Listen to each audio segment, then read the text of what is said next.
بطولة غريبة، بطولة غير متوقعة بالمرة، بطولة نقدر نقول عليها هي الأحسن من فترة طويلة جدا، ممكن نقول من 2006. مفيش منتخب متوقع صعوده، مفيش منتخب يقدر يقول ان هو المنتخب ده هو اللي قادر ان هو يحقق البطولة.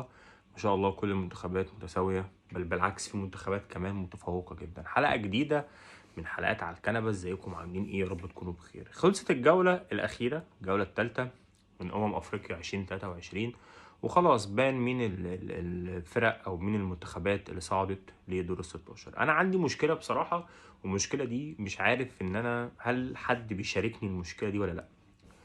المشكله ان المنتخبات العربيه، خلاص المنتخبات العربيه لازم تبدا تطور من نفسها. خلاص مفيش وقت تاني يا جماعه، خلاص. في منتخبات حرفيا، منتخبات افريقيه هي عدت وتطورت بشكل كبير جدا جدا جدا جدا، فبالتالي المنتخبات العربيه لازم تبتدي تتطور من نفسها. ماتش مصر وكاب فيردي الصراحه لا اخفي عليكم سرا، يعني انا ما اعرفش ازاي ان احنا عدينا من الماتش ده. فريق زي كاب فيردي عمل علينا ماتش زي الكتاب ما قال حرفيا، ولكن محمود تريزيجيه تحس كده ان الواد ده، تحس انه كان عنده رأي تاني. يا جماعه احنا منتخب مصر يعني، هو عيب برضه. كاب فيردي ايه يعني؟ كاب فيردي دي قدها قد دار السلام مثلا عندنا هنا، قد الجيزه مثلا، فاهمني؟ كاب فيردي ايه اللي تعمل عليك ماتش وتبقى كسباناك وبتاع؟ يا باشا الواد نزل، هات الكوره فين اهي، خش رقص واحد والتاني، خش شوط، خش هدد المرمى، خش اعمل، خلي الخصم اللي قدامك يرتبك. انت منتخب مصر، اللي هو ايه يعني ايه؟ مش عارفين نرقص. اللعيبه اللي في الملعب ما كانتش عارفه ترقص واحد على واحد. محمود تريزيجيه نزل قلب الماتش رأسا على عقب زي ما بنقول. مروان عطيه اللي احنا بقالنا كتير قوي بالنادي ان هو الراجل يلعب ستة، الراجل كان شايل نص الملعب لوحده. فيتوريا عنيد، يعني انا مقتنع ان فيتوريا راجل عنيد بكل ما تحمله الكلمه من معنى عند، بس في نفس الوقت ما ينفعش ان انت تبقى انت الوحيد اللي شايف الحاجه اللي انت بتعملها بس هي اللي صح، وكل الناس اللي بتتكلم مصر 100 مليون غلط، والناس اللي في استوديوهات التحليل غلط. لا، يبقى انت لازم تبقى انت تصحح من خطأك ده.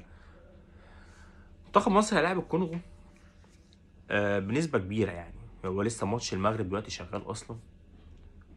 دور ال 16 دي بقى ماتشات ما فيهاش هزار، يعني ما انا مش لسه هصلح من الشوط التاني، يعني انت كل مرة بتنزل بتصلح من الشوط التاني.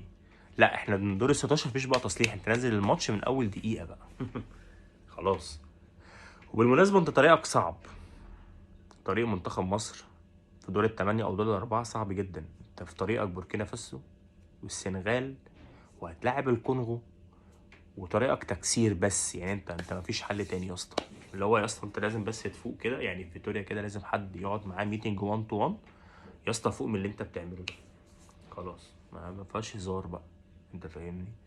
طبعا في وسط الاحداث دي الزمالك اتغلب من المصلال 2، مش عارف اتغلب من مين. احنا هنعمل نفسنا كزملكاويه مش واخدين بالنا لحد بس ما البطوله تخلص، بعد كده هنركز مين راح فين، مين عمل ايه، مين سوى ايه، وهنفوق مع بعضينا يعني، والقيد اتفك والدنيا تبقى حلوه. المفروض في مدير فني اجنبي جاي، وقصه كبيره قوي كده يعني، هنشوفها مع بعض مع الزمالك ان شاء الله.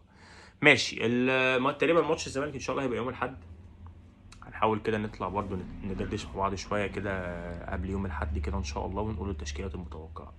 كنت حابب بس اطلع ادردش معاكم شويه. شكرا جدا ليكم، وانا بعتذر لو كان في اي تاخير. ما تنساش تدعم اخوك، دي كده كده صفحتكم انتوا، واعتبروني اخ ليكم يعني في الاول وفي الاخر. شكرا جدا ليكم، وانا اسف لو كان في اي طلب.